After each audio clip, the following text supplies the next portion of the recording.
अस्सलाम वालेकुम। क्या आप उम्मीद करते हैं कि आप खैरियत से होंगे और मैं दुआ है कि आप हमेशा खुश रहें, हंसते और मुस्कुराते रहें और इसी तरह में अपना प्यार दिखाते रहें। बिल्कुल जी, मेरा नाम मुअज्जम अली। मैं हूं तारिक महमूद। मैं मोहम्मद यूसुफ। तो आज हम जिस वीडियो पर रिएक्ट करने जा रहे हैं, वीडियो का टाइटल है इंडिया कैप्चर 46 वर्ल्ड मार्केट।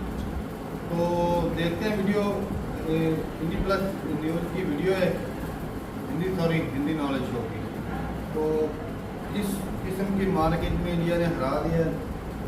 देखते हैं वीडियो और अपना रिव्यू कर देंगे। कौन करते हैं वीडियो स्टार्ट। नमस्कार दोस्तों, स्वागत है आपका हिंदी नॉलेज शो में। तो दोस्तों, अब मैं आपको एक ऐसा आंकड़ा दिखाने जा रहा हूं जो आपका दिमाग हिलाकर रख देगा। और इस जबरदस्त आंकड़े की मदद से भारत ने चीन को इतने खतरनाक तरीके से हरा दिया है कि खुद भारत सरकार को भी यकीन नहीं हो रहा। इसलिए भारत सरकार ने क्या किया, अब से 3 दिन पहले जब यह आंकड़ा जारी किया ना, तो वो असल में तो बिलियंस में था, लेकिन भारत सरकार के अधिकारी समझ नहीं पाए और उसे मिलियन में दिखा दिया। इसे ऐसा समझिए कि आंकड़ा असल में हाथी के साइज का था और दिखा दिया उसे चींटी के साइज का। और पता है इस आंकड़े को देखकर सबसे ज्यादा हैरान कौन है? चीन। क्योंकि चीन लिटरली इस फील्ड का बादशाह हुआ करता था। जी हां, वो किंग हुआ करता था अब से 6-7 साल पहले तक, और भारत चीन के आसपास भी नहीं था। लेकिन आज स्थिति यह है कि हमने चीन को करीबन 5 गुना के ज्यादा के अंतर से हरा दिया है। लेकिन क्या है ये आंकड़ा और किस फील्ड में भारत ने अपनी बादशाहत कायम करी है और चीन को गद्दी से उतार फेंका है? चलिए मैं आपको सारी चीजें विस्तार से बताता हूं। तो दोस्तों, इस पूरे मामले की शुरुआत हुई थी अब से 3 दिन पहले 9 जून को। इस दिन भारत सरकार ने एक आंकड़ा जारी किया। दरअसल ये आंकड़ा था डिजिटल पेमेंट्स का, और इसमें बताया गया कि पिछले पूरे 1 साल में, यानी कि पूरे 2022 के साल में भारत के अंदर 89.5 मिलियन डिजिटल ट्रांजैक्शन हुई है। अब आपको एक बात क्लियर कर दूं मैं कि हम बात कर रहे हैं 89 मिलियन ट्रांजैक्शन की, यानी कि हमने इतनी बार पैसे एक जगह से दूसरी जगह भेजे। हम ये नहीं बात कर रहे कि ट्रांजैक्शन कितने की थी। अगर वो आंकड़ा जोड़ने लगे तो वो तो कई ट्रिलियन डॉलर का है। तो खैर, जब भारत सरकार ने यह आंकड़ा दिया कि जी 89.5 मिलियन डिजिटल ट्रांजैक्शन हुई है, तो मुझे इस पर बिल्कुल यकीन नहीं हुआ। कारण यह था कि अब से 4-5 महीने पहले ही मैंने आपको वीडियो बनाकर बताया था कि जो दिसंबर 2022 के महीने की डिजिटल ट्रांजैक्शन है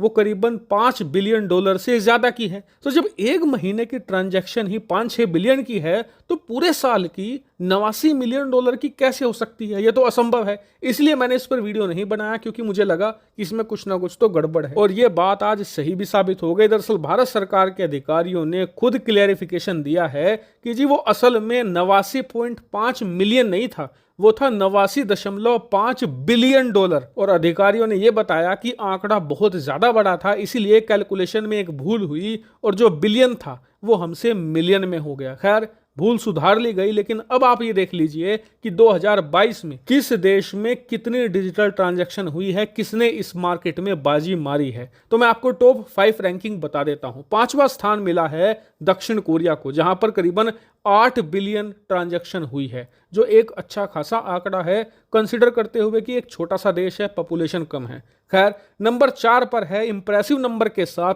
थाईलैंड, जहां पर 16.5 बिलियन ट्रांजैक्शन हुई है। वही थाईलैंड से आगे बढ़े तो नंबर 3 पर मिलता है चीन। जी हां, चीन जो कभी नंबर 1 हुआ करता था, वो गिरते गिरते तीसरे नंबर पर आ चुका है। चीन में ट्रांजैक्शन हुई है 17.6 बिलियन डॉलर, यानी कि आने वाले 1 साल में थाईलैंड चीन को पछाड़कर तीसरे पर आ सकता है और चीन चौथे नंबर पर जा सकता है, क्योंकि दोनों के बीच में मात्र 1 बिलियन ट्रांजैक्शन का अंतर बचा है। खैर, अब आगे बढ़ते हैं। नंबर 2 मिला है ब्राजील को। ब्राजील के अंदर हुई है 29.6 बिलियन ट्रांजैक्शन, जो एक अच्छा खासा नंबर है अकॉर्डिंग टू इनकी पॉपुलेशन। अब आ जाते हैं नंबर 1 पर। तो नंबर 1 पर इंप्रेसिव नंबर के साथ आया है भारत, जहां पर हुई है पूरे 2022 में 89.5 बिलियन ट्रांजैक्शन। और आप जानकर हैरान होंगे कि पूरी दुनिया की 46% डिजिटल ट्रांजैक्शन सिर्फ भारत में होती है। यानी कि अगर पूरी दुनिया में मान लीजिए 100 यूपीआई पेमेंट किए जा रहे हैं, तो उसमें से 46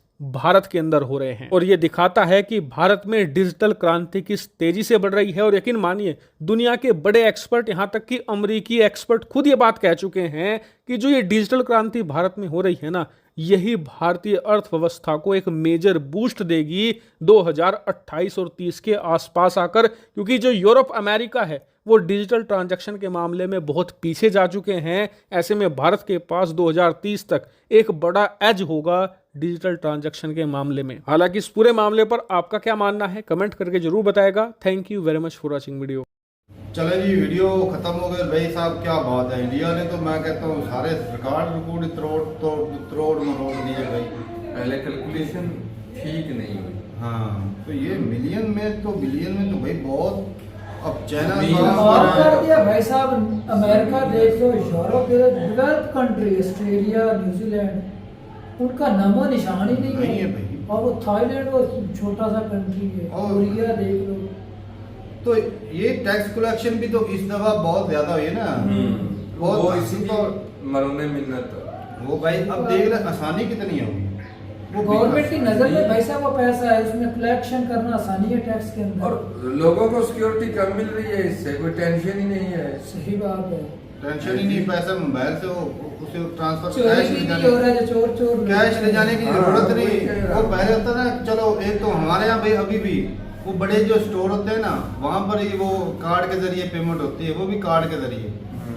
तो लेकिन सहूलत है हमारे यहाँ। वो हम कल उधर से तेल लेकर आ रहे थे, वो उसने भी भाई साहब वो एटीएम दिया उनको, स्टेशन वालों को। तो वो स्टेशन में वो बहुत कम है ना। वही ना, वो बहुत कम है।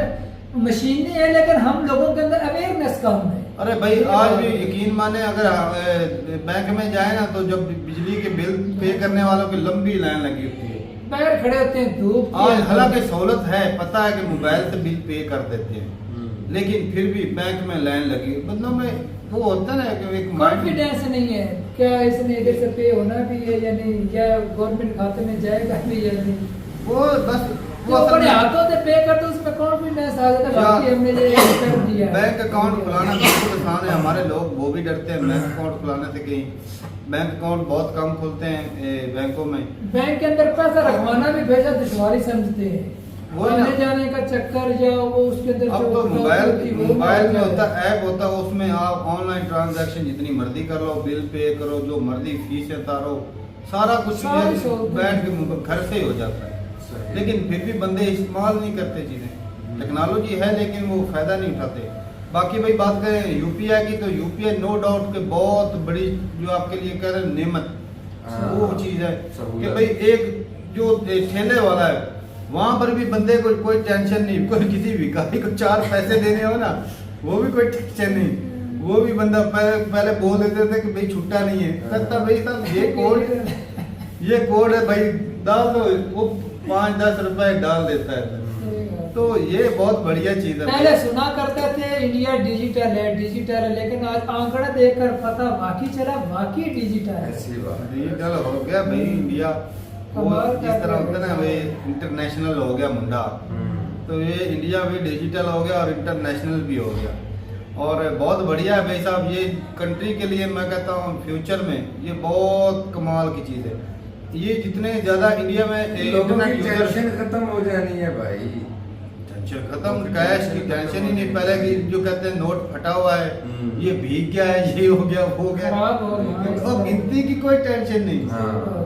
बंदे का हिसाब किताब रखना कितना। पहले बंदा जो कैश में लेता है, इधर दिए पैसे उधर दिए, वो हिसाब करने में मुश्किल। अब तो बंदा जाके खोले हिस्ट्री, किधर किधर पैसा गया, सारा सामने आ जाता है। सही बात है। तो ये बहुत बढ़िया चीज है भाई।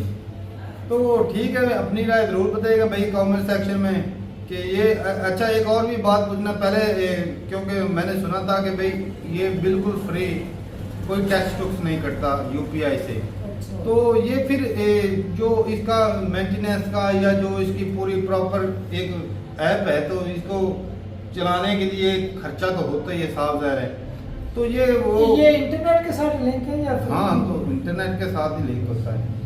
तो जरूर बताइएगा भाई साहब कि ये कैसे, ये कमाई कैसे करता है, या ये इतना जो खर्चा करता है वो गवर्नमेंट करती है, या फिर ये नहीं है तो गवर्नमेंट की, इसमें तो कोई डाउट। तो इससे टैक्स नहीं देते? हाँ, तो कोई जरूर बताइएगा भाई साहब कि इसका कुछ चार्जेस वगैरह होते हैं या नहीं होते। तो ठीक है भाई, मिलते नहीं वीडियो के साथ, तब तक ले इजाजत दें। अल्लाह हाफिज़।